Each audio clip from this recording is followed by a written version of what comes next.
जेन जी, जिसे हम युवा पीढ़ी भी कहते हैं, जिन पर अक्सर हम मोबाइल में घुसे रहने का आरोप लगाते हैं। कई माँ बाप तो यहाँ तक कह देते हैं कि ये नकारे हैं, किसी काम के नहीं है। आज उसी जेन जी ने अपनी ताकत दिखा दी। जिस भ्रष्टाचार को लोग झेलते हुए अक्सर नज़रअंदाज कर देते हैं, उसके खिलाफ जेन जी ने आवाज़ इतनी तेज उठाई कि महज 24 घंटे के भीतर नेपाल में सत्ता को उखाड़ कर फेंक दिया। लेकिन सिंहासन फूंकने में जिस जेन जी ने एकजुटता दिखाई, वही जेन जी में सरकार बनाने को लेकर एकमत नहीं हो पा रही है। अब सत्ता की कमान किसे सौंपी जाए, इसका कोई ठोस प्लान नहीं है। क्या कोई अंतरिम सरकार बननी चाहिए? क्या वापस राजशाही आनी चाहिए, या फिर कुछ और रास्ता है? यह सब जानना हमारे लिए इसलिए भी जरूरी है क्योंकि नेपाल एक ऐसा देश है जिससे ना सिर्फ हमारी सीमा यानी भारत की सीमा लगती है, बल्कि चीन की सीमा भी लगती है। नेपाल में अस्थिरता से हम भी अछूते नहीं रह सकते हैं। ऐसे में भारत की भूमिका क्या होनी चाहिए? आज आवाज अड्डा में करेंगे इन्हीं पहलुओं पर चर्चा। नमस्कार, मैं हूं लक्ष्मण राय और चर्चा में शामिल होने वाले अपने मेहमानों से आपका परिचय कराऊं उससे पहले एक नज़र डाल लेते हैं कि आखिर अब तक नेपाल में क्या हुआ है।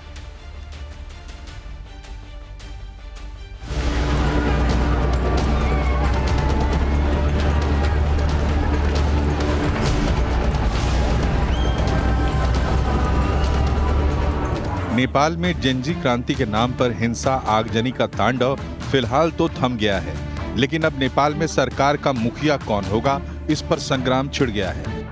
ओली सरकार को उखाड़ फेंकने वालों के बीच आंदोलन के लिए क्रेडिट लेने की मारामारी चल रही है।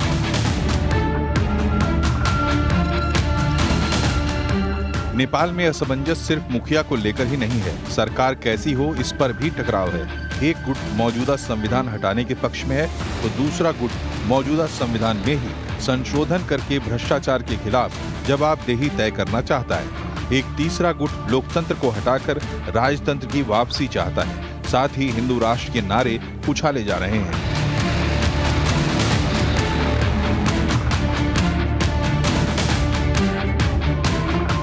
इस आपसी जंग की वजह से ही अब तक अंतरिम सरकार के मुखिया के तौर पर 3 चेहरे सामने आ चुके हैं। इनमें से 2 नाम रिजेक्ट हो चुके हैं। प्रदर्शनकारियों के एक गुट की मांग थी कि अंतरिम सरकार का मुखिया बालेंद्र शाह को बनाया जाए, लेकिन बालेंद्र शाह ने इनकार कर दिया है। इसके बाद दूसरे गुट ने नेपाली सुप्रीम कोर्ट की पूर्व न्यायाधीश सुशीला कार्की को अंतरिम सरकार का मुखिया बनाने की बात की, लेकिन प्रदर्शनकारियों में जबरदस्त आपसी टकराव की वजह से उनका नाम भी रिजेक्ट हो गया। अब प्रदर्शनकारियों ने एनआईटी जमशेदपुर से पढ़े इंजीनियर कुलमन घीसिंग का नाम आगे बढ़ाया है, लेकिन उनके नाम पर सहमति बनेगी या नहीं, ये कहना मुश्किल है। It's unclear at least as to what is going to be, how the legal and political vacuum is going to be filled up in what form. इन सब के बीच नेपाल के राष्ट्रपति ने संदेश जारी किया है और कहा है कि अंतरिम सरकार के लिए कोशिशें जारी हैं। सेना भी एक्टिव रोल में है। So, we have to safeguard our own security. We don't want any spillover effects of the disturbances in Nepal. And meanwhile, we need to observe things carefully. We need to monitor the situation. We need to see who are the new leaders who emerge, what kind of policies they adopt, what kind of relations do they want with India. Bharat भी चाहता है कि जल्द से जल्द नेपाल में सरकार की बहाली हो, और ये इसलिए भी बहुत जरूरी है क्योंकि नेपाल के साथ भारत का रिश्ता बहुत पुराना और घनिष्ठ है। एक अशांत पड़ोस भारत के लिए परेशानी का भी बड़ा सबब बन सकता है। नेपाल के इस उथल पुथल का कुछ विश्लेषक अमेरिका और चीन से भी कनेक्शन जोड़ रहे हैं। ऐसे में नेपाल में स्थिरता लाना बड़ी चुनौती है, क्योंकि अस्थिर नेपाल भारत के लिए बड़ा सिरदर्द साबित हो सकता है। यही वजह है कि हम लोग आज नेपाल पे चर्चा कर रहे हैं और जिन सारे सवालों को अब तक हमने उठाया उसके जवाब ढूंढने की कोशिश करेंगे। और हमने विशेष मेहमानों को आमंत्रित किया इस पैनल में। जेएनयू में सेंटर फॉर इंटरनेशनल पॉलिटिक्स के चेयरपर्सन प्रोफेसर स्वर्ण सिंह साहब हैं, defence expert retired lieutenant general Sanjay Kulkarni ji हैं, दो वरिष्ठ पत्रकार हैं, शिवकांत शर्मा जी, अवधेश कुमार जी। बता दूं कि अवधेश कुमार जी का बहुत कम लोग जानते होंगे कि नेपाल से बहुत ही पुराना रिश्ता भी रहा है। वहाँ पे कई सारे सामाजिक गतिविधियों में वो शामिल भी रहे हुए हैं। और इसके साथ ही Nepal supreme court bar association के सेक्रेटरी रमाकांत कर्ण साहब कुछ देर में हमारे साथ जुड़ेंगे। लेकिन मैं सबसे पहले अवधेश कुमार जी, मैं आपके पास ही आऊँगा, चूँकि नेपाल को एक समय था जब आपने काफ़ी करीब से देखा था, तो अभी जो कुछ हो रहा है उसमें आप क्या सबसे बड़ा टेक अवे देख रहे हैं, या फिर सबसे बड़ी चिंता क्या दिख रही है आपको, अवधेश कुमार जी? नहीं, इसमें देखिए अभी जो कुछ हुआ है इसमें सारे पहलू चिंताजनक ही हैं। जो परिस्थिति नेपाल में पैदा हुई है, नेपाल की जो पॉलिटिक्स है, इकोनॉमी है, ऐसा दुनिया के अनेक देशों की स्थिति है। परिवारवाद आना राजनीति में हमारे देश में भी है। उनके यहाँ मान लीजिए इकोनॉमिक स्लो डाउन है तो अनेक देशों में है। जो भ्रष्टाचार है वो भी है। बच्चे उनके अमेरिका में रह रहे हैं जहाँ वो सारी चीज़ें हैं, लेकिन उसको इस रूप में ले जाना कि ले जाने के बाद ही कहाँ से जेनजी आ गया, एक जेनजी ने का आंदोलन शुरू हो जाए केवल इसलिए कि सोशल मीडिया पर बैन है, और वो आंदोलन यहाँ तक पहुँच जाए कि पार्लियामेंट जला दे, वहाँ राष्ट्रपति भवन जला दे, प्रधानमंत्री का घर जला दे, प्रधानमंत्री का सरकारी आवास जला दे, और सबसे बड़ी बात बुजुर्ग नेताओं को निकाल कर पीटना शुरू करे। तो इसका तो फिर विश्लेषण अलग तरीके से करना पड़ेगा।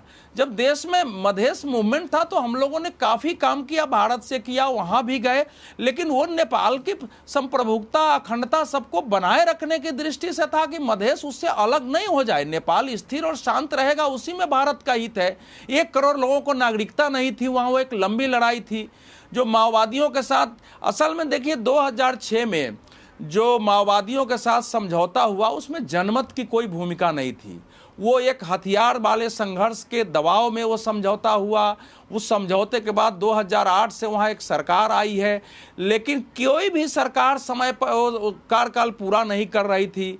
बिना जनमत के अनेक परिवर्तन उस देश में हुए। एक दिन में राजशाही का अंत कर दिया गया, बिना किसी बहस के सेकुलरिज्म लाया गया। भाई सेकुलरिज्म कोई बुरी चीज़ नहीं है, लेकिन कैसे लाया गया? अब धीरे धीरे पार्टियां टूटने लगी, बंटने लगी, और फिर 2015 के बाद दूसरी स्थिति पैदा हुई, दूसरे संविधान और उस पर काम हो रहा है। तो पिछले आप देख लीजिए 17 वर्षों में अगर 14 प्रधानमंत्री हो गए हैं तो लोगों के अंदर इस पॉलिटिकल सिस्टम से डिसएंचांटमेंट, भ्रम होना बिल्कुल स्वाभाविक है। और ये भी सही है कि जिन नेताओं के साथ हम ही लोगों ने काम किया, मुझे मालूम था वो दिल्ली आते थे, उनके ठहराने की व्यवस्था भी करनी पड़ती थी। अगर उनके बच्चे अमेरिका इंग्लैंड में है तो ये तो विषय है ना कि नेपाल में कैसे हो गया। लेकिन ये ऐसा विषय नहीं है कि पीट के मारे और हम जलाने लगे। तो इस समय का जो सिचुएशन है, यही सवाल में यही सवाल मैं अवधेश जी आपसे समझना चाह रहा था, क्योंकि आपने दरअसल आपने कई सारे आंदोलन देखे, आपने कई सारे परिवर्तन, राजनीतिक परिवर्तन को आपने खुद बयां किया, आपने आंखों से देखा, लेकिन उसमें इस तरह के हिंसा नहीं हुई।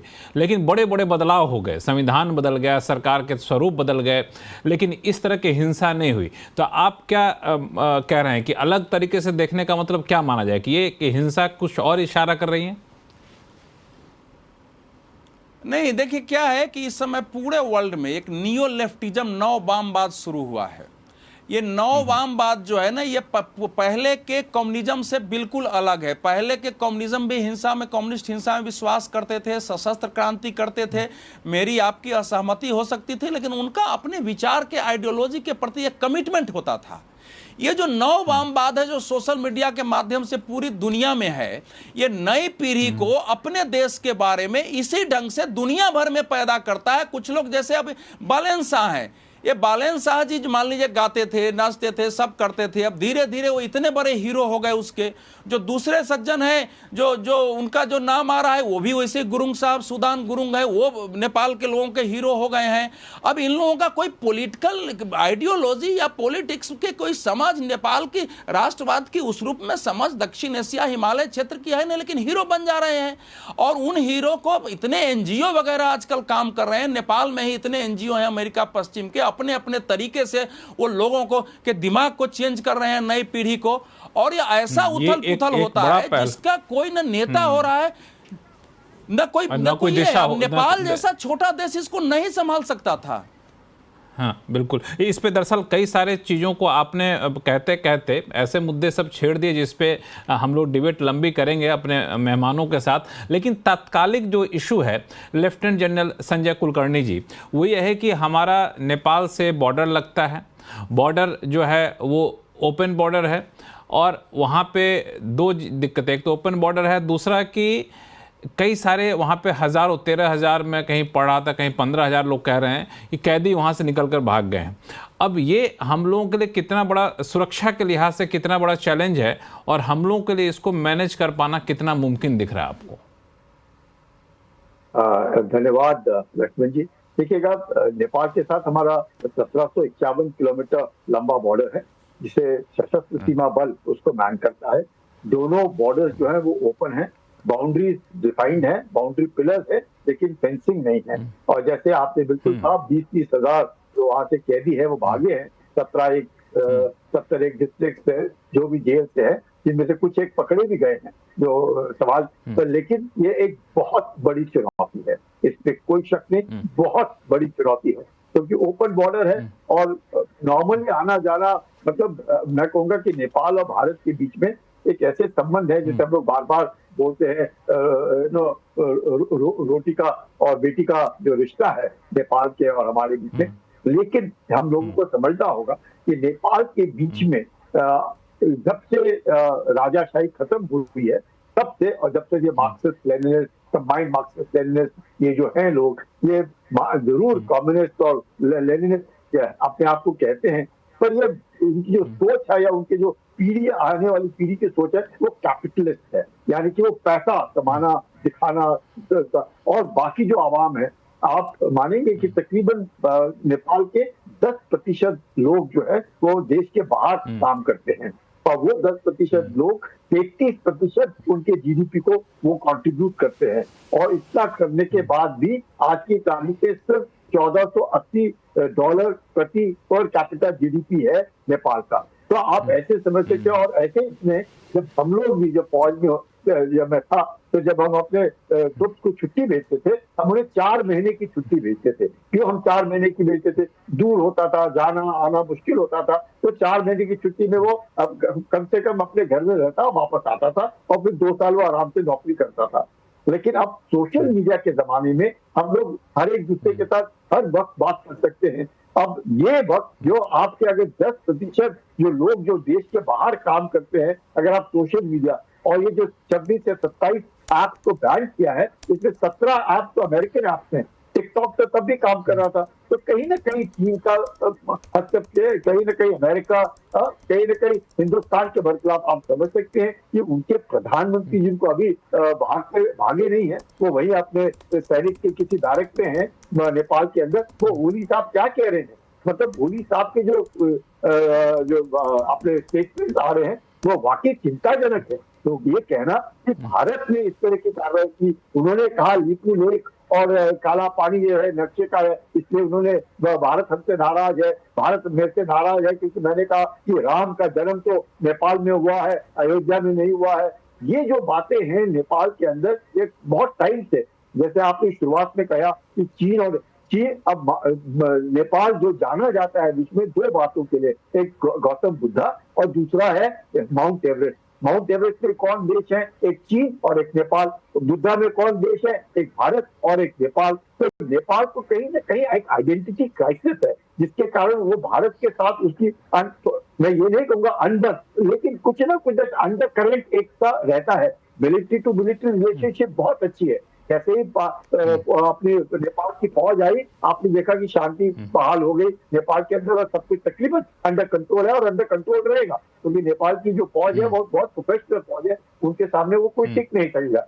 लेकिन ये जो यंगर जनरेशन है, जिनको हम जेन ज़ी बोलते हैं, ये नेपो किड्स है, जिनको हम बार बार बात करते हैं कि जिनके कारण वहाँ पर नेपाल के अंदर एक तरीके से आक्रोश पैदा हुआ और ये आंदोलनकारी ने सब कुछ जला करके ध्वस्त कर दिया, नेपाल को हालात में छोड़ दिया और आज लीडरशिप नहीं है। कोई ग्रेटर नेपाल के बात करते हैं, वो लीडर बनने की है, कोई गिशिंग है वो अलग बात करते हैं, गुरुंग है वो अलग बात करते हैं। तो सबके अपने अपने विचार है, लेकिन ऐसे विचार में जरूर मैं कहूंगा भारत जो है अपने को बहुत बहुत सतर्क रहना पड़ेगा, क्योंकि पाकिस्तान की आयताएं जो है इस प्रकार से मस्जिद और ये मदरसे जो आप देखते हैं 15 किलोमीटर के दायरे के अंदर आ गए हैं इंडो नेपाल बॉर्डर में, वो भी एक बहुत एक खतरे की घंटी है। और क्योंकि वहां से इन्फिल्ट्रेशन हो रहा है, क्योंकि अगर आप जम्मू कश्मीर में इन्फिल्ट्रेशन बंद करते हैं तो इन्फिल्ट्रेशन वहां से हो रहा है। अगर वहां की सरकार अपने भारत के साथ उसके तालमेल अच्छे नहीं है तो ये इन्फिल्ट्रेशन होने का खतरा ज्यादा होता है, क्योंकि पैसे का खतरा ज्यादा रहेगा।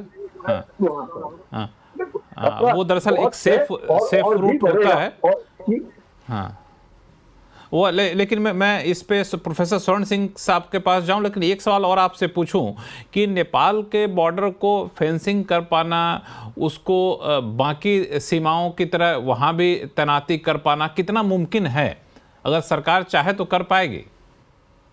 अवधेश जी कह रहे नहीं, पहले संजय कुलकर्णी साहब आप कह दीजिए। हाँ, जिस प्रकार से हम देखते हैं कि नदियां हैं, पहाड़ है, ये हर चीज हम अपने आप को क्यों एक इस तरह हम क्यों नहीं हमारी सोच बदली करते? क्यों नहीं दूसरा देश हम लोगों से घबराता कि यहाँ से लोग आ सकते हैं? हमारे पास तो 1.4 बिलियन पॉपुलेशन है ना, हम थोड़े से लोगों के लिए इतना सब कुछ करने की कोशिश करते हैं, दिस इज नॉट, मतलब ये नहीं कि हो नहीं सकता, सब हो सकता है पर होना नहीं चाहिए। क्यों हम लोग होना नहीं चाहिए, मतलब दूसरे बाकी में डरना है तो हम लोग डर करके अपने आप को एक जेल बनाने की कोशिश कर रहे हैं, अब उसके अंदर नहीं। मुझे लगता है हम लोगों की सोच, हम लोगों की जो मानसिकता है उसको बदली करना पड़ेगा। पेट्रोलिंग हमारे आले हैं, हमारे पास ड्रोन है, हमारे पास हेलीकॉप्टर है, ह्यूमन इंटेलिजेंस है, सब तरह के आले, आर्टिफिशियल, मतलब हमारे पास सब तरीके के हैं और हम लोगों ने हर जगह फेंसिंग करने की जरूरत नहीं है और उसके बिना भी हम लोग अच्छे संबंध रख सकते हैं और अपने रख सकते हैं। हाँ बिल्कुल। प्रोफेसर स्वर्ण सिंह साहब, अभी आपने सुना कुलकर्णी जी को, वो कई सारे पहलुओं को लेकर के एक लाइन में कहें तो नतीजा ये निकालना है कि भारत को बहुत ज़्यादा सतर्क रहने की ज़रूरत है और उसके पीछे 2-3 खास रीजन है। चाइना भी वहाँ पे दखल कर रहा है, पाकिस्तान की भी नज़रें वहाँ पे रहती हैं और वहाँ से इन्फिल्ट्रेशन की गुंजाइश काफ़ी ज़्यादा, आशंका काफ़ी ज़्यादा रहती है। और इससे पहले की जो सरकार थी, अलग अलग बयानों को दे करके ऐसा लग रहा था कि भारत के साथ रिश्ते बहुत अच्छे नहीं बना पाई, जैसा आमतौर पे पहले रहा करता था। तो इस मौजूदा हालात को कैसे देखा जाए इस परिप्रेक्ष्य में? देखिए, क्योंकि भारत और नेपाल के रिश्ते एकदम अलग हैं, जिसको हम कभी कभी रोटी बेटी का रिश्ता भी कहते हैं, और पोरस बॉर्डर है जिसमें कोई भी आ जा सकता है। और उसके अलावा आप देखें कि जो अनुमान है कि लगभग कोई अनुमान तो 30 लाख तक जाता है कि नेपाली लोग जो है वो भारत में रहते हैं, 7 से 10 लाख भारतीय नेपाल में रहते हैं। वहाँ करीब 1 लाख के लगभग पेंशनर्स हैं जो भारतीय सेना से नेपाली गए हैं वापस, 30,000 नेपाली भारतीय सेना में। बहुत अलग रिश्ते हैं। तो उसको क्या केवल आप सुरक्षा के नजरिए से ही देखेंगे या कुछ दूसरे तरह से भी देखेंगे?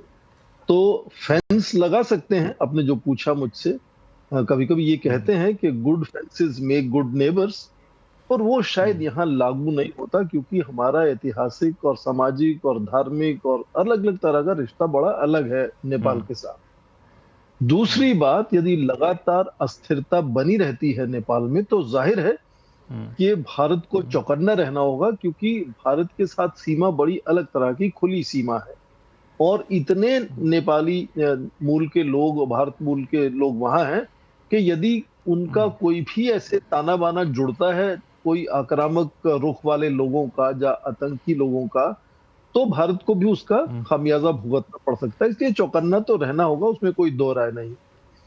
हाँ, तीसरी बात कि क्या हम इस बात पर ही केवल रुक जाएं कि अमेरिका ने कुछ किया है, पाकिस्तान ने कुछ किया, चीन ने कुछ किया, वगैरह वगैरह। मैं अक्सर कहता हूं कि शिकायत करना एक अच्छी रणनीति नहीं है जीवन में। रणनीति शिकायत से आगे बढ़कर जानी चाहिए। हाँ, यदि वहां अस्थिरता होती है तो जो भी उस अस्थिरता का फायदा उठाना चाहेगा वो जरूर आगे बढ़ेगा और उसका फायदा उठाएगा, चाहे कोई भी देश हो। अब मैं नाम नहीं लेना चाहता हूं किसी देश का। तो क्या भारत को केवल वहीं तक सीमित रहना चाहिए या किस तरह से भारत कुछ योगदान देकर वहां स्थिरता बनाने में सहायता दे सकता है? हमेशा से आप पिछले चाहे 50 के दशक से शुरू हो जाएं, जब वहां के राजा त्रिभुवन भागकर दिल्ली आए थे तो दिल्ली कंसेंसस बना था तब भी। तो भारत ने लगातार एक संयम बनाते हुए हमेशा से योगदान दिया है। और उसके साथ जुड़ी हुई जो बहुत अच्छी बात है कि भारत के बाकी पड़ोस में देखें, उससे नेपाल हटकर वहां की सेना जो है उसने कभी भी सत्ता को हथियाने की आज तक कोशिश नहीं की है। पर लगातार जब भी इस तरह का अस्थिरता का माहौल बना है, चाहे वो राजा ने सरकार बर्खास्त की हो या राजा भाग गए हो या कोई भी वजह रही हो, माओइस्ट मूवमेंट रहा हो, सेना ने लगातार संयम से पूरा योगदान दिया कि वापस किस तरह से स्थिरता लाई जाए।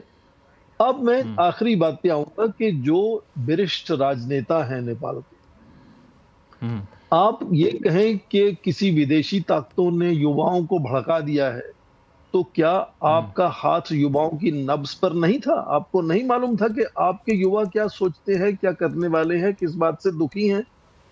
लगातार राजनीतिक अस्थिरता बनी रह रही है 2 दशकों से। जब भी किसी राष्ट्र में प्रतिनिधियों को चुना जाता है सरकार बनाने के लिए, ये उनकी जिम्मेदारी होती है कि स्थिरता, समृद्धि, सुरक्षा किस तरह से बनाई जाए। और उसमें यदि सफल नहीं होते हैं तो ये जिम्मेदारी उन्हीं वरिष्ठ नेताओं की होती है। इसीलिए आप देखें कि श्रीलंका का उदाहरण दें तो अचानक देसानायके को चुना लोगों ने, फिर जितने भी वरिष्ठ पुराने बड़े दल, बड़े नेता थे, सबको नकार दिया, सबको हरा दिया युद्ध चुनाव। तो अब भी जब नए नाम आ रहे हैं, ये हमें नहीं तय करना है कि कौन से नाम वहां की जनता को, वहां के युवाओं को पसंद हैं। यदि वहां के युवाओं को कोई युवा नेता पसंद है तो वो उनकी मर्जी है, वो चुन सकते हैं युवा नेताओं को। मापदंड वही रहेगा कि क्या चुने हुए प्रतिनिधि जमीन पर लोगों को समृद्धि, शांति, संतुलन, सुरक्षा ये दे पा रहे हैं या नहीं दे पा रहे हैं। यदि नहीं दे पा रहे हैं तो फिर वो कामयाब नहीं है, फिर वो असफल। लेकिन तो ये मुझे लगता है जो बार बार नेपाल में उथल पुथल होती है, उसकी जिम्मेदारी वहां के, मुझे लगता है कि जो पॉलिटिकल एलीट है उन पर जाती है। और वहां की पॉलिटिकल कल्चर में कुछ चेंज की मुझे लगता है कि जरूरत है आज। लेकिन अपने बीच में एक जो लाइन कही प्रोफेसर स्वर्ण सिंह साहब, उस पर मैं थोड़ा सा फोकस चाहूँगा कि भारत क्या दूर से ही सिर्फ नज़र बना के रखे, सतर्क रहे, या फिर भारत कोई सक्रिय भूमिका यहाँ पे निभा सकता है? शिवकांत शर्मा जी से एक बार मैं इस पर कमेंट लेता हूँ, फिर आपके पास आऊँगा। शिवकांत शर्मा सर। भारत फिलहाल क्या सक्रिय भूमिका निभाएगा? फिलहाल तो सक्रिय भूमिका यही रहेगी कि भारत कोई हस्तक्षेप करने की कोशिश न करे, भारत नजर रखे, भारत अपने हितों के प्रति चौकस रहे। ये जो परिवर्तन हुआ है ये एक दिन में नहीं हुआ है, ये सुगबुगाहट बरसों से चली आ रही है। तो ये अंदेशा भारत को पहले से होना चाहिए था, ये अंदेशा बांग्लादेश के बारे में भी होना चाहिए था, श्रीलंका के बारे में भी होना चाहिए था। इजराइल को ले, वो हमसे ज्यादा अस्थिर देशों से घिरा हुआ है, लेकिन हर चीज पे बराबर नजर रखता है। इससे पहले कि उस पे हमला हो या उसके हितों को नुकसान पहुंचे, वो अपनी रक्षा करता है। तो ये नीति भारत की होनी चाहिए, ऊपर से दिखाई न दे कि आप हस्तक्षेप कर रहे हैं, पहली बात। दूसरी बात, हमने समानताओं की बात की, नेपाल और भारत की समानताएं सब जानते हैं, लेकिन एक विशेष बात है नेपाल में जो भारत से उसको अलग करती है। नेपाल लगभग 3 करोड़ की आबादी है। एक तरह से देखें तो बृहद दिल्ली की जितनी आबादी उतनी नेपाल की आबादी है। 1 करोड़ के आसपास, 80 लाख से 1 करोड़ के आसपास प्रवासी, यानी हर चौथा नागरिक नेपाल का बाहर के देश में रहता है। इसलिए नेपाल, भारत के, हम सीमा के खुलेपन की बात कर रहे थे, नेपाल बहुत ही खुला देश है। जब 1/4 नागरिक बाहर रहते हैं तो उनको बाहर जो चीजें होती हैं, वो पश्चिम में भी रहते हैं, वो खाड़ी में भी रहते हैं, वो मलेशिया पूर्व के देशों में भी रहते हैं, भारत में भी रहते हैं। तो वहां उनको जिस तरह की चीजें नजर आती हैं, वो जब अपने देश में नजर आती हैं तो उनका क्षोभ होना स्वाभाविक है। और ऐसे देश में जब 1/4 देश बाहर रह रहा है, वहां आप जो संवाद का एकमात्र माध्यम है सोशल मीडिया, उसको अगर आप बंद करने की कोशिश करेंगे तो आप तो लोगों का गला घोट रहे हैं। तो ये इतनी बड़ी मूर्खता सरकार ने की क्यों, और उसका खामियाजा उसने भुगता। तो ये है। जहां तक युवाओं की बात है, तो युवाओं को एक बार सफलता मिल गई, लेकिन युवाओं को भी ये ध्यान रखना चाहिए कि उनका उद्देश्य अगर वो वाकई क्षुब्ध थे इन नेताओं से, तो उनका उद्देश्य इनको भगाना था, इनको भगा दिया। अब इमारतें जलाने और अपना अरबों का नुकसान करने से क्या फायदा है? अगर आप इस तरह की अराजकता फैलाएंगे तो जिस रोजगार की, जिस पैसे की, जिस अवसर की आप बात कर रहे हैं, वो अवसर तो आपसे उल्टा और दूर चला जाएगा। भाई कौन अपने सही बुद्धिमत्ता में, कौन पैसे वाला ऐसे देश में, ऐसे अस्थिर देश में अपना पैसा लगाएगा? आपने हिल्टन जला दिया, आपने तमाम तरह के बिजनेस जो है वो उद्योग घराने हैं उनके ऊपर हमला कर दिया। तो क्यों आएंगे लोग आपके यहाँ निवेश करने? आपके यहाँ निवेश करने नहीं आएंगे तो आपके यहाँ रोजगार कैसे बनेंगे? रोजगार नहीं बनेंगे, काम कहाँ से आएगा आपको? तो आप अपने ही पांव पे कुल्हाड़ी मार रहे हैं। तो ये अगर आप असंतुष्ट हैं अपने वरिष्ठ नेताओं से कि वो काम नहीं कर रहे हैं, तो आप क्या कर रहे हैं? आपको अपने बारे में तो सोचना चाहिए। अब हालत ये हो रही है, बात चल रही है कि किसका षड्यंत्र था, किसकी साजिश थी। लगता नहीं कि किसी एक की साजिश थी। अगर साजिश होती जैसे बांग्लादेश में हुआ, वहां एक बात समझ में आती है कि एक नाम था जो पहले से तय था और वो नाम आया और उसको अंतरिम सरकार का सरगना बना दिया गया। प्रोफेसर यूसुफ की मैं बात कर रहा हूँ। यहाँ नेपाल में इस तरह का कोई नाम नहीं आ पाया। इसका मतलब ये है कि किसी देश ने का कोई इस तरह का इरादा नहीं था कि ये सरकार चली जाए और उसकी जगह पर कोई और स्पेसिफिक सरकार आ जाए। ये हो सकता है कि सरकार का परिवर्तन जो है वो युवा चाहते हैं और उसके लिए पैसा दिया गया। तमाम तरह की बातें चल रही हैं। ओपन सोसाइटी फाउंडेशन का ऑफिस है नेपाल में। आपका जो है वो हामी नेपाल है, उसको विदेश से तमाम तरह की सहायताएं मिलती हैं। यूएस एड तो अब बंद हो गया, लेकिन ओपन सोसाइटी फाउंडेशन से उसको पैसा मिलता है। तो इस पैसे का वो क्या करते हैं, इस पे तो फिर जो दानदाता हैं उनका उतना नियंत्रण नहीं होता ना। वो केवल ये है कि कुछ निर्देश देते हैं।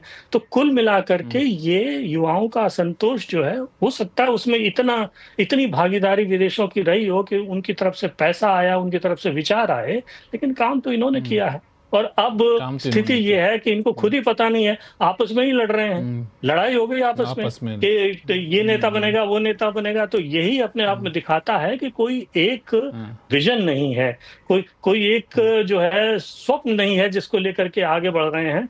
तो ऐसे में भारत को सावधानी केवल ये बरतनी है कि कोई इस तरह का व्यक्ति नेतृत्व संभाले जो भारत के लिए भी अच्छा हो, नेपाल के लिए भी अच्छा हो। नेपाल को बहुत सधे हुए नेतृत्व की और ऐसे व्यक्ति की जरूरत है जो कुछ काम करके दिखाए। बार बार मेयर साहब का नाम चल रहा है, बालन शाह का। बड़े अच्छे हैं वो, ठीक हैं, बातें बड़ी बड़ी की उन्होंने, लेकिन काठमांडू में मुझे आज तक एक काम उनका ऐसा नहीं दिखाई देता जिसकी वजह से आप ये कह सकें कि ये आएंगे तो नेपाल को सुधार देंगे। तो काम करने के नाम पर अगर कोई नाम मुझे इस वक्त नजर आ रहा है तो वो एक कुलगाम घिसिंग साहब हैं, जो बिजली बोर्ड के अध्यक्ष थे। उन्होंने बिजली की जो समस्या थी नेपाल में वो दूर कर दी 2 साल के भीतर, और नेपाल जो है वो बिजली का निर्यात करने लग गया। तो नेपाल में ये क्षमता है, नेपाल में बहुत सी क्षमताएं हैं। नेपाल का सबसे बड़ा देखिए जीडीपी से उनका जो कर्ज का जो रेशियो है वो 50% से कम है। भारत का 85% है, और जहां आग लगी हुई है फ्रांस में 123% है जीडीपी का। तो नेपाल बहुत अच्छी स्थिति में है। नेपाल जो है वो कर्ज लेकर के अगर कोई काम करना चाहे तो अपने देश को बहुत आगे बढ़ा सकता है। जरूरत है काम करने वाले की। चूंकि आपने जिक्र किया, चूंकि आपने नाम का जिक्र किया शिवकांत जी, तो एक आपने बताया चूंकि बिजली बोर्ड में रहते तो काफ़ी अच्छा काम किए थे। इसी तरीके से जब सुप्रीम कोर्ट की जज थी वहाँ पे सुशीला कार्की, तो उन्होंने भ्रष्टाचार के खिलाफ काफ़ी ज़्यादा मुहिम चलाई थी, कई सारे आवाज़ उठाई थी। तो वो कितना कह सकते हैं कि मजबूत नाम है अवधेश कुमार जी? नहीं, आप मुझे जरा बताइए कि इतने जटिल देश में ऐसी स्थिति में एक सुप्रीम कोर्ट की पूर्व जज या एक ऑफिसर जिसने बिजली की थोड़ी व्यवस्था ठीक कर दी, कुलमन घिसिंग जिसकी बात आप कर रहे हैं, क्या ये सब लीडर हो सकते हैं? इनके साथ लोग कितने होंगे? सत्ता चलाने के लिए जो आपको समर्थन चाहिए, अगर थोड़ा भी आपका संगठन नहीं है। बांग्लादेश में तो कंप्लीट एक सरिया राज्य लाने के लिए वो आंदोलन था, पाकिस्तान का प्रभाव था, अमेरिका का डीप स्टेट था, और भारत के 1971 के परिवर्तन को खत्म करना था, तो वहां एक चला गया।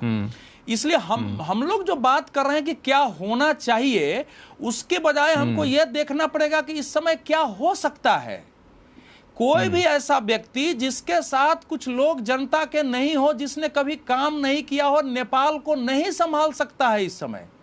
कोई भी आएगा, ऐसी चुनौती है कि वो पूरा नहीं करेगा, उसको जाना पड़ेगा। अभी कई परिवर्तन वहां होंगे, क्योंकि ये जो लड़ाई थी ना अलग अलग आकांक्षाओं के, जिसमें पॉजिटिव आकांक्षाएं भी थी, निगेटिव आकांक्षाएं भी थी, और जिसमें बिना किसी विजन के कि भविष्य में क्या होना चाहिए, वो जो विचार एक दिया गया बालन शाह और बाकी जैसे लोगों के द्वारा, उसकी भी भूमिका थी।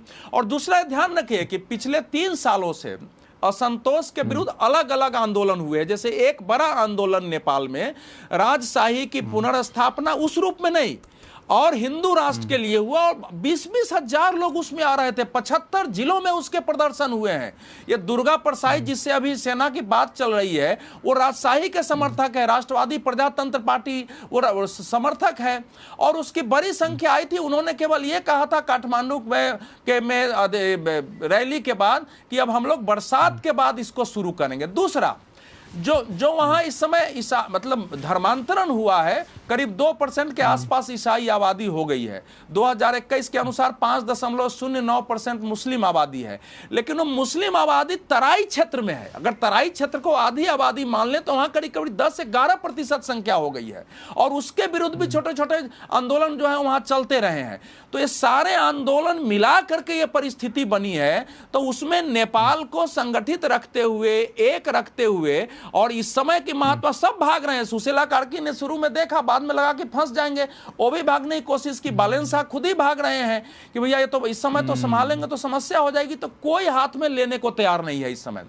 एक जो विचार आया है वो ये आया है कि अंत में जो है जो एक राजा को एक नॉमिनल ब्रिटेन की तरह हेड बनाया जाए। अभी जो बातचीत चल रही है सेना के साथ, जो दुर्गा परसाई बाकी बैठे हुए हैं, तो कुछ जे और बाकी इससे सहमत है, बाकी कुछ नहीं सहमत है कि ऐसे अब देश की एकता नहीं होगी। राजा को एक नॉमिनल हेड जैसे ब्रिटेन में उसके बनाया जाए, ताकि वो एक देश की एकता का प्रतीक रहे, और फिर नए सिरे से जो इसकी पुनर्रचना हो। आखिर अगर चुनाव चाहेंगे तो पार्टियां तो वही होंगी ना चुनाव लड़ने वाली, और कौन होंगी पार्टियां? तो एक संगठन चाहिए जिससे लोगों को जोड़ने का जो प्लेटफॉर्म एक मिले। ये आपने सही कहा कि क्या होना चाहिए और क्या हो सकता है, दोनों में थोड़ा सा डिफरेंस है। हाँ बिल्कुल। Lieutenant general Sanjay Kulkarni final कह रहा हूं, सुनिए नहीं, एक लाइन में पूरा देखिए। भारत का अगर उसमें सीमा पर आप बार लगाएंगे तो मेरे जैसे लोग वहां जाके इसके विरोध में बैठेंगे। भाई हमारी बच्चियां की शादी है, उनकी इधर शादियां हैं, लोग नॉर्मली आ जा रहे हैं। अब एक यासीन भटकल जैसा आतंकवादी नेपाल से घुस गया, उसको हमने भारत में उसको पकड़ लिया दरभंगा में, तब तो हमने बार लगाया नहीं, और आज हम बार लगा दे रहे हैं। ये विषय ही नहीं है। विषय केवल इतना है कि वहां भारत पे तो ये कि एक दूसरे के सक्रिय भूमिका। हाँ, वहाँ तो स्थिति है कि लोग सुबह जाते हैं, वहाँ पे स्कूल में पढ़ाई करते हैं, वहाँ के बच्चे यहाँ स्कूल को पढ़ाई करने आते हैं, डॉक्टर से इलाज कराने वहाँ जाते हैं, फिर यहाँ तो शॉपिंग करने तक लोग जाते हैं। ऐसे कई सारे मार्केट वहाँ पे हैं। तो ये एक फिजिबल ऑप्शन नहीं होगा। लेकिन संजय कुलकर्णी साहब, आपके हिसाब से हो क्या सकता है, होना क्या चाहिए? एक तो बड़ा ही आइडियल सिचुएशन है, हो क्या सकता है? देखिएगा लक्ष्मी जी, नेपाल ने ना अपने आप को ज्यादा आइडियलिस्टिक बनाने की कोशिश की। आप अगर ध्यान दें उनके इलेक्शन में 275 में से 165 तो डायरेक्ट है, और फिर प्रोपोर्शनेट भी है, यानी कि एक आदमी 2 वोट देता है, एक इंडिविजुअल के लिए और एक पार्टी के लिए, और फिर वो पार्टी नॉमिनेट करती है, फिर औरतों के लिए अलग उसके ये है। तो एक तरीके से अपने आप को उन्होंने जकड़ रखा हुआ है नेपाल में। मुझे ऐसे लगता है नेपाल में वापस हिंदू राज, क्यों? क्योंकि मैं कहूँगा ड्राइविंग फोर्स था, और वो ड्राइविंग फोर्स नेपाल में अभी भी है, और उसको लेकर के कुछ का भी हम कहें वो, और जिस प्रकार से मार्क्सिस्ट लेनिनिस्ट कम्युनिस्ट पार्टी जो है, ये इनका जो सोच है, ये मुझे लगता है चीन का जितना इनका झुकाव है, उससे उनको तकलीफ और होती है। क्योंकि कितना भी कह ले, कितने नेपाली जाकर के सेटल होते हैं या कितने काम कर रहे हैं बीजिंग के अंदर, मुझे लगता है 100 भी नहीं होंगे। और आज हिंदुस्तान में कितने हैं? लाखों में हैं। और आज भी अगर नेपाल में और बात करें, धोती और बहादुर, ये दोनों के रिश्ते हैं। वो नेपाल में आप हमें क्या कहते हैं? धोती बोलते हैं वो, और हम लोग उनको क्या बोलते हैं? नॉर्मल इंसान में बहादुर बोलते हैं, है कि नहीं? ये जो ये कहानियां हैं, नेपाल अपने जैसा है, उसको हमेशा भारत के साथ एक तरीके से अलग उसको लगता है कहीं ना कहीं उसको हमने 2015 के अर्थक्वेक में सबसे आगे जाके उनको सबसे मेहनत की और मेहनत से उनका पूरा अर्थक्वेक उनका मदद की। क्या मिला हम लोगों को? अरे ये तो अपने लोगों को बाहर निकालने के लिए आए। अभी भी एयर इंडिया और इंडिगो के फ्लाइट जाएंगे, ये तो अपने लोगों को निकाल रहे हैं। मतलब भारत के बरकरार जो आवाज उठती है वो भी सोशल मीडिया के द्वारा भी जो नेपाल के अंदर आवाज उठती है, उनमें कई एक मार्क्सिस्ट लेनिनिस्ट ये जो सोच वाले लोग हैं, इन्होंने बर्बाद किया। वहां पर लोकतंत्र और राज, अगर असली लोकतंत्र हो तो असली राजशाही हो, जिसे बोलते हैं बेनेवोलेंट लीडरशिप, तो नेपाल के अंदर शांति बहाल करना मुश्किल नहीं है। और नेपाल मुश्किल नहीं, हालांकि आपने बहुत सही समय पे, हालांकि चर्चा जिस मोड़ पे पहुंची उससे बहुत सही समय पे हमारे साथ जुड़ गए हैं मंजीव पुरी साहब, जो कि फॉर्मर डिप्लोमेट हैं और नेपाल में एम्बेसडर भी रह चुके हैं भारत के। एम्बेसडर मंजीव पुरी साहब, अभी हम लोग चर्चा ये कर रहे थे कि जो स्थिति अभी बनी हुई है नेपाल में, उसमें दो हालात है, एक क्या होना चाहिए और क्या हो सकता है। तो आपके हिसाब से अभी तात्कालिक समस्या को, अस्थिरता को खत्म करने के लिए क्या हो सकता है? बेस्ट पॉसिबल ऑप्शन क्या आपको दिख रहा है? वहां पर बातचीत चल रही है, आर्मी चीफ, जेन-ज़ी के जो लीडर्स हैं, प्रेसिडेंट, उन सब लोगों की बात चल रही है। देखिए, नेपाल काफी डिफरेंट देश है फ्रॉम इंडिया। वहां पर लोग पॉलिटिकल इंस्टेबिलिटी को भी जानते हैं, मॉडर्न पॉलिटिकल थॉट जो है वो भी काफी उनके यहाँ इंग्रेस्ड है। वो लोग आपस में बात कर रहे हैं and they are trying to find a political solution and to fill the political vacuum. एक नाम जो आया former chief justice Sushila Karki ji का, a good name, I hope that everybody agrees on that. और फिर आगे वो पॉलिटिकल वैक्यूम को उसको फिल करेंगे, आगे देखेंगे क्या हो सकता है इसके बारे में। That's a distinct possibility for the moment, और इसको हमें यहीं पर छोड़ देना चाहिए, आगे चलें। एक सवाल और आपसे पूछूंगा, फिर ब्रेक पे जाऊंगा, कि ये सारा जो राजनीतिक अस्थिरता जो अभी वहाँ पे है, वो भारत के लिए कितना बड़ा कंसर्न है और भारत को यहाँ पे क्या रोल अदा करना चाहिए? रुख क्या होना चाहिए भारत का? देखिए, हमारे नेबरहुड में इंस्टेबिलिटी वगैरह हो, naturally it is a matter of concern for us.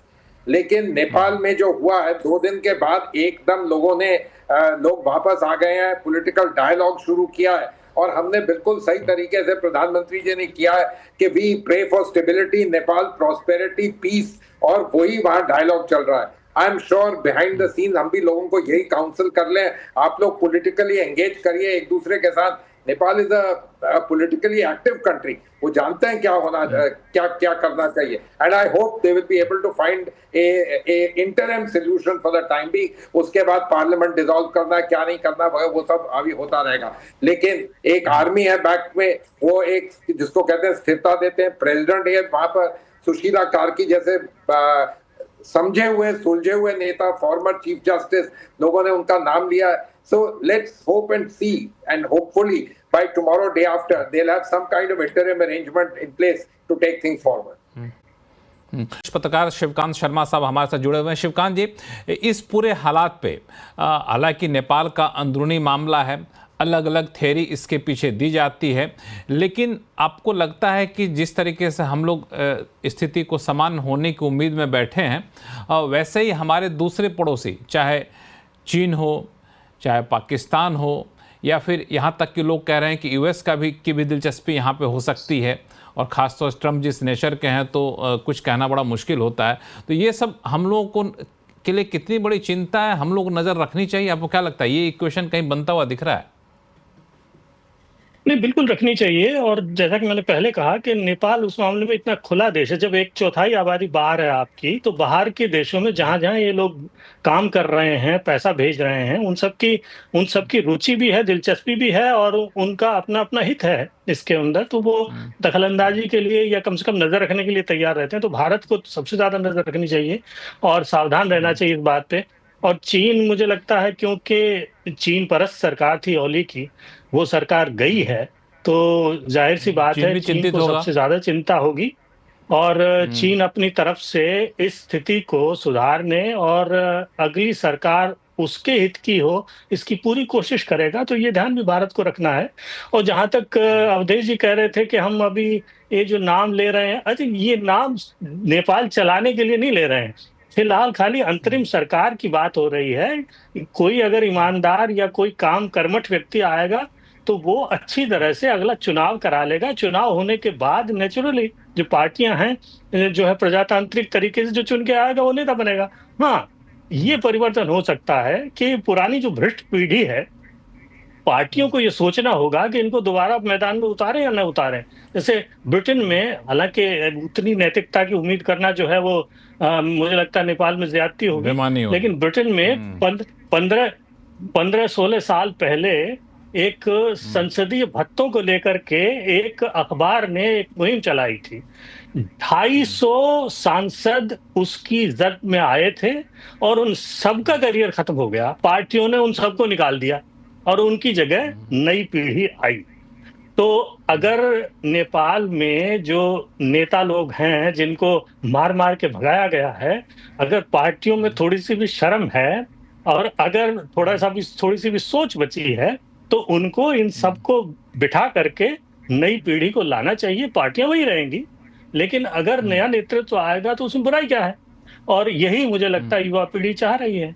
तो ये जो नए नेता आएंगे, नए नेताओं का काम खाली ये देखना है कि वही लौट करके पुराने लोग न आ जाएं, जिनको जो पिछले 17 साल से जिनसे लोगों का पूरी तरह मोहभंग हो चुका है।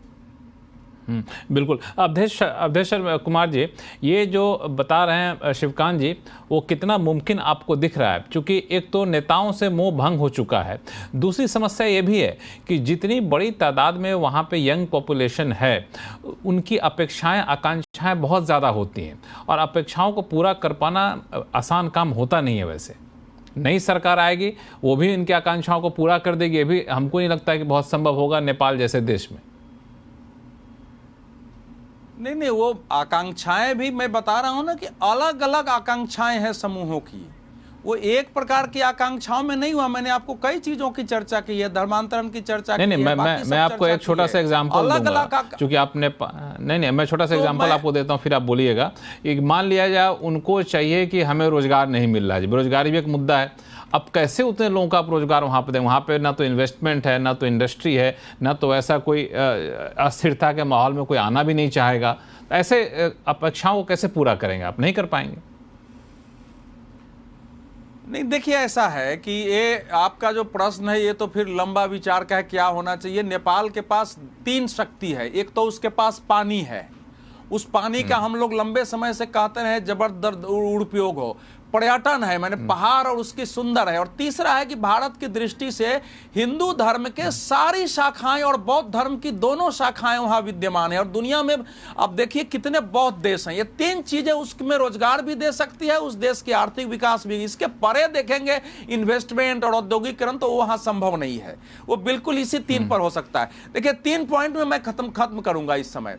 देखिए इस समय की स्थिति जो है नेपाल के सामने चुनौतीपूर्ण है और भारत केवल नजर नहीं रख रहा है, न नजर रखना चाहिए। भारत अहस्तक्षेपकारी एक कंसल्टेंट की भूमिका में है कि वहां के जो संपर्क में युवा हैं, वहां की सेना संपर्क में है, सुशीला कार्की माली संपर्क में है, बैलेंस है, तो उन सब से बातचीत करते हुए कि सब लोग मिलजुल करके देश में पहले स्थिरता लाओ कि हिंसा खत्म हो जाए। कोई एक सोच समझ के करो और किसी न किसी को आगे लाके अभी एक व्यवस्था तत्काल देश को चलाने की बने। तो वो भारत अपने हिसाब से कोशिश कर रही है। चीन इधर बहुत एक्टिव था। चीन का दूतावास तो यहां तक था कि नेताओं को दूतावास में बुलाकर बात करने लगा था।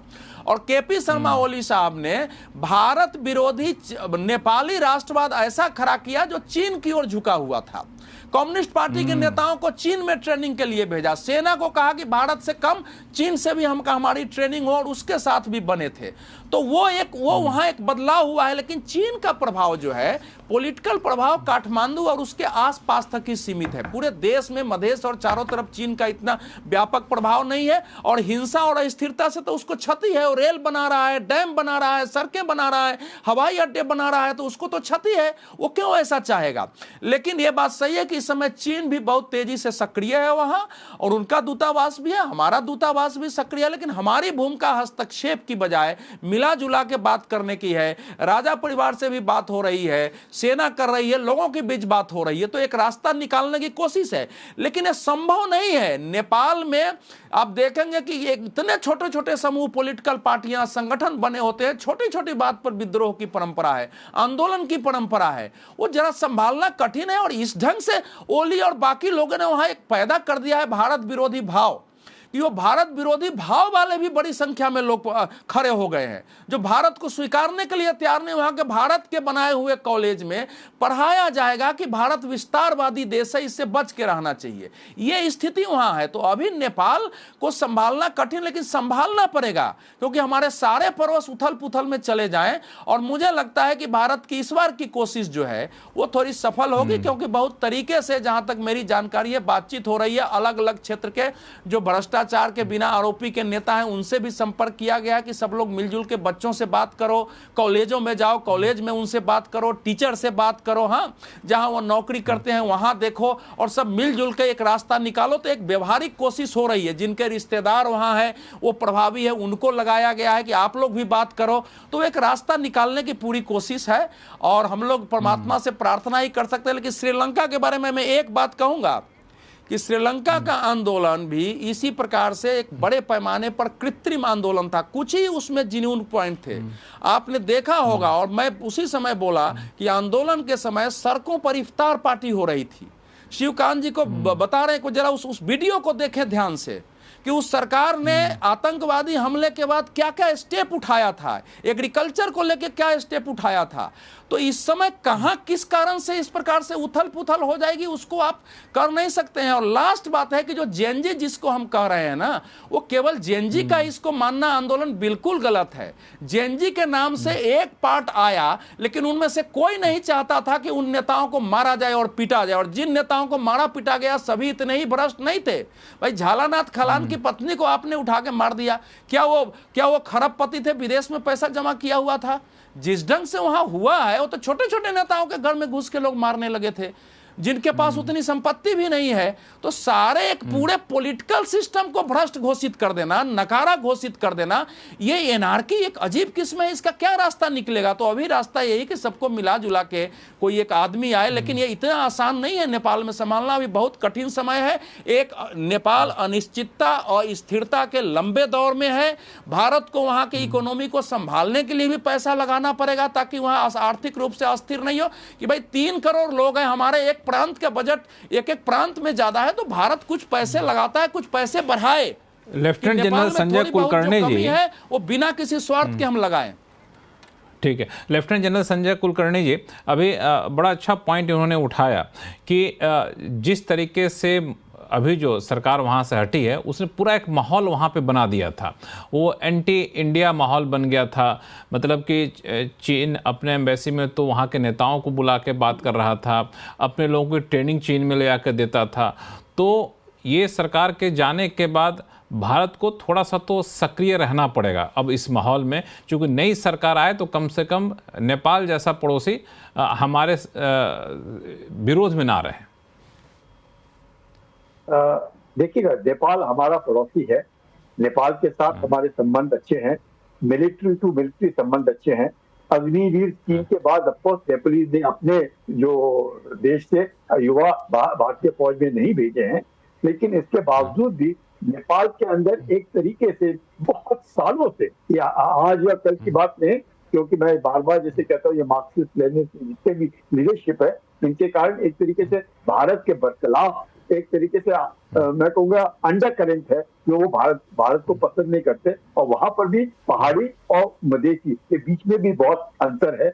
और इतना नहीं, चीन का प्रभाव काफी ज्यादा है, और चीन का प्रभाव इतना ज्यादा है कि चीनी एम्बेसडर जो वहां पे थी, वो जिस प्रकार से ओली साहब के ऊपर उनके एक तरीके से मैं कहूँगा हक के द्वारा वो काम करवाती थी, जो भी भारत उधर काम करने की कोशिश करेगा। मैं जैसे बता रहा हूँ, 2015 में हम लोगों ने पूरे अर्थ पे इतना भूचाल आया, उसके बाद हमने काम किया, नेपाल के जो सदस्य हैं जिनीवा में, वो क्या कह रहे हैं, उन्होंने भारत का नाम तक नहीं लिया। बार बार चीन ने हमारे लिए ये क्या करके बात की। तो ये जो चीन का प्रभाव है, क्योंकि चीन के पैसे ज्यादा है, चीन लगाता है, लेकिन चीन ने भी 2019 के बाद जब शी जिनपिंग वहां से वापस आए तो उनको भी लगता है कि भारत, क्योंकि वो लैंडलॉक्ड एक देश है, तो उनको लगता है कि भारत ने उनका तेल रोका, खाना पीना रोका, ये करा, तो चीन ने ट्रेन जो है उनकी अब तिब्बत से लेकर के सीधी ट्रेन काठमांडू लाने की वो कोशिश कर रहे हैं। तो उनका ये कहना है कि आप भारत के ऊपर निर्भर ना हो। यहाँ तक कि जब उनकी 2 गाड़ियां नीचे गिरी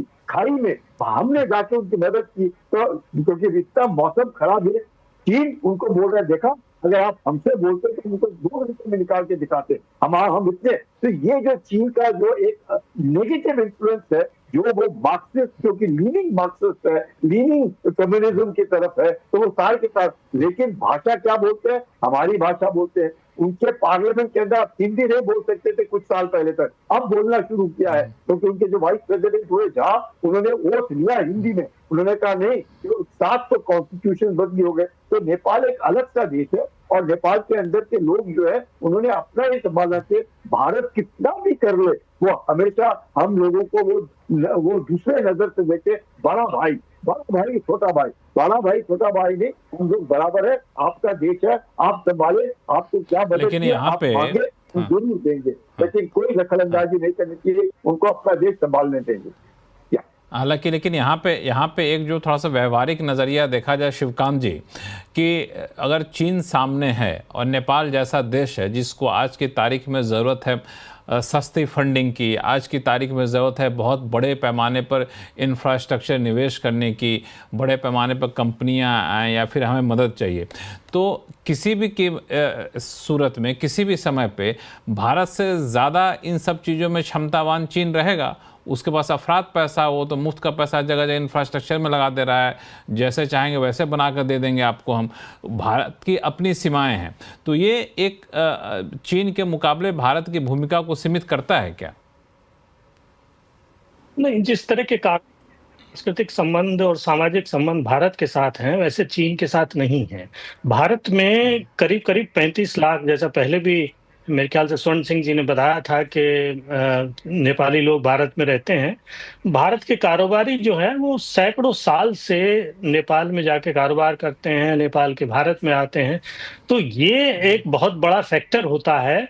खाली पैसे से ही जो है आप अपना प्रभुत्व, अपना वर्चस्व या अपनी नजदीकियां नहीं बढ़ा सकते हैं। उसके साथ साथ पीपल टू पीपल कनेक्शन भी चाहिए, और उस मामले में भारत जो है आगे है। और जिस तरह के आवाजाही के और जो दूसरे संचार के संभावनाएं भारत से हैं, उतनी चीन से नहीं है। तो इस मामले में मुझे लगता है भारत को ये सही बात है कि भारत को अपनी जेब थोड़ी ढीली करनी चाहिए, और ये मौका है, ये मौका चूकना नहीं चाहिए।